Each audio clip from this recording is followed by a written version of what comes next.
loves to greet the early morn. Again thou usher'st in the day, my Mary from my soul was torn. O Mary, dear departed shade, where is thy place of blissful rest?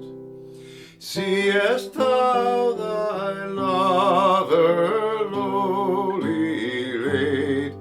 Hear'st thou the groans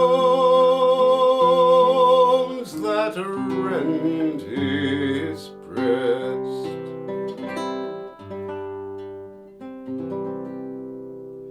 That sacred hour can I forget?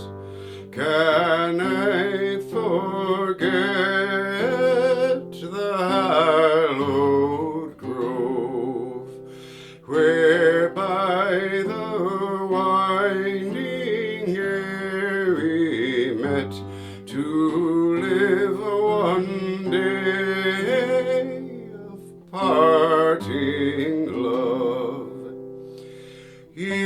Eternity cannot efface those records dear of transports past.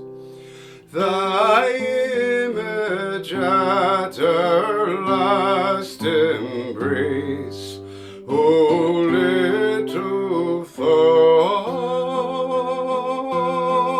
we 'twas our last.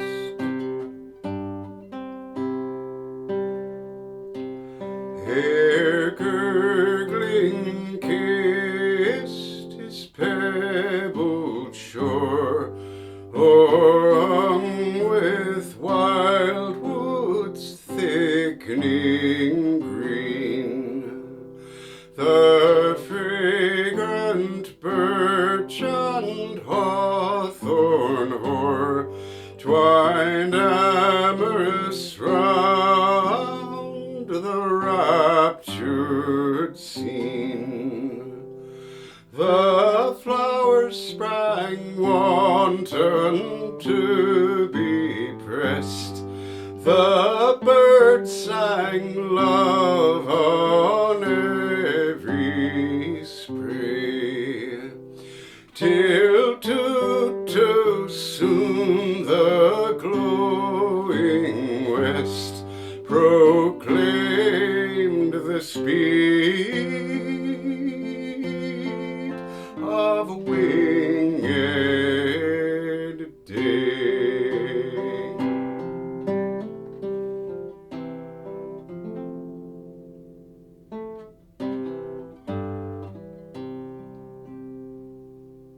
Still o'er these scenes my memory wakes, and fondly broods with miser care. Time but the impression stronger makes, as streams their channels deeper wear. My Mary, dear departed shade, where is thy place of heavenly rest? Seest thou thy lover lowly laid? Hear'st thou the groans that rend his breast?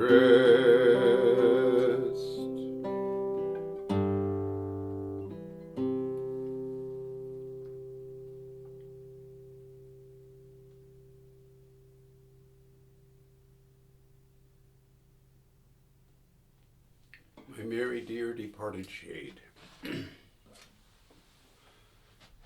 better known as Thou Ling'ring Star. The title in the Scots Musical Museum is My Merry Dear Departed Shade, which I expect Burns gave it for that publication.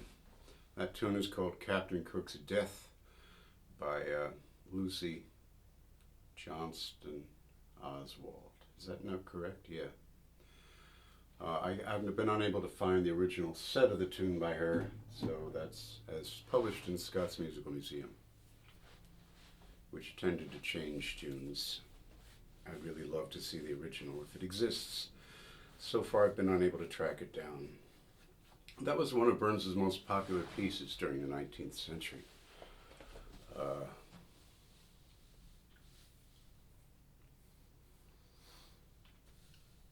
In 1897, Henley and Henderson decided it was hysterical and full of adjectives and put the song down, and that was the signal for about every critic since to slag off on the song and say what a crappy song it is. And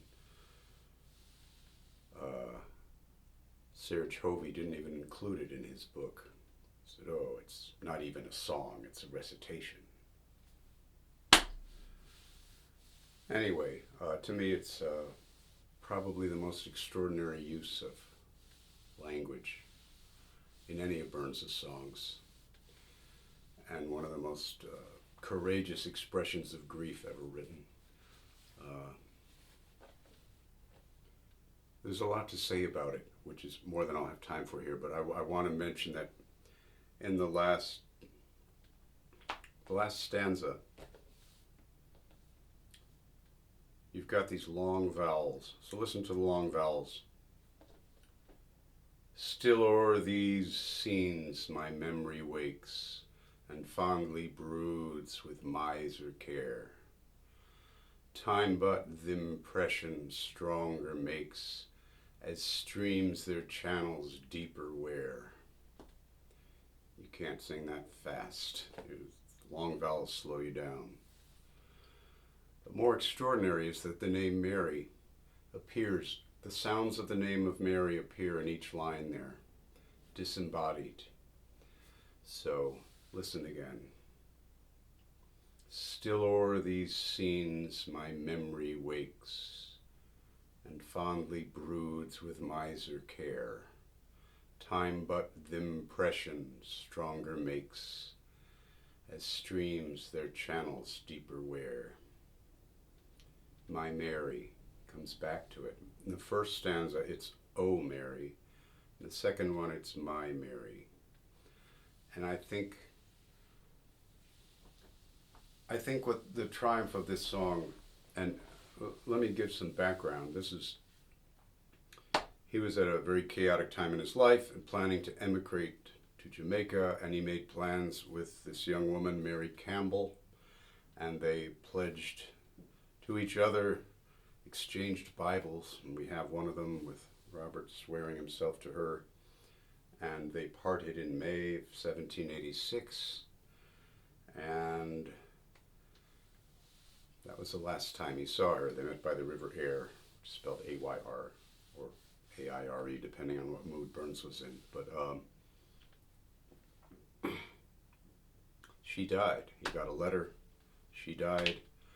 He was terribly busy. Shortly after became a famous poet and the toast of the town in Edinburgh, and married Jean Armour, who had earlier broken his heart, and set up a farm. So 3 years after her death, the story is that he went and laid next to a hay bale for a day. Now, there's a lot of folklore around Burns. I don't know if that's true, but it feels true, and I'll look farther into that. But wrote this song, and you know how people say they live on in your memory. Well, if you're in love with someone and they move to Tucson, they don't live in your memory, they live in Tucson. And when someone dies, they don't live in your memory. You have to find a way. And I feel that song affirms her separate existence, her existence separate from his memory of her. It's very unsentimental.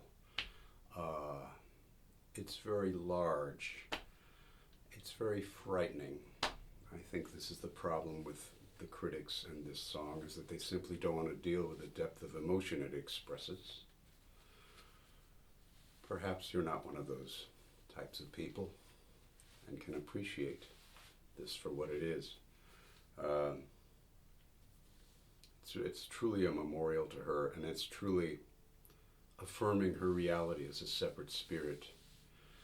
Burns wrote a song later called Highland Mary, which people like better, which is to me is an absolute piece of sentimental shit.